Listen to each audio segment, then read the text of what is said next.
Hello everyone, my name is Rakib. I am science and maths teacher in KPS New Vanivilas Vivipuram. Myself along with 31 of my students visited science center.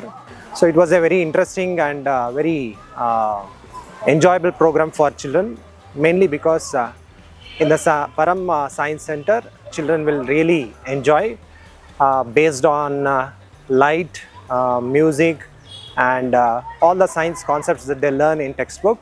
So which have been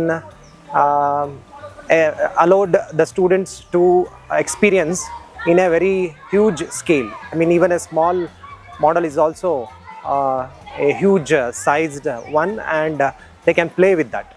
ನಾನು ಇವತ್ತು ನೀರಿನ ಬಗ್ಗೆ ತಿಳ್ಕೊಂಡಿದ್ದೀನಿ. ನೀರೆಂದರೆ ಹೇಗೆ ಉಪಯೋಗಿಸ್ಕೊಳ್ಬೇಕಂದ್ರೆ ನಮಗೆ ಅರ್ಥ ಆಗಿದೆ. ನಾನು ಫಸ್ಟು ಪರಂ ಫೌಂಡೇಶನ್ಗೆ ಹೋಗಿದ್ದೆ.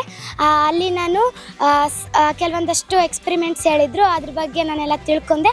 ಮತ್ತು ಅದನ್ನು ನಾನು ಟ್ರೈ ಮಾಡಿ ಕೂಡ ನೋಡಿದೆ. ಮಳೆ ಬರೋದ್ರು ಅದನ್ನ ಯೂಸ್ ಮಾಡ್ಕೊಳ್ಳೋದು ಅದೆಲ್ಲ ನೋಡಕ್ಕೆ ನನಗೂ ಹಂಗೆ ಮಾಡಬೇಕಂತ ಅನ್ನಿಸ್ತಿದೆ.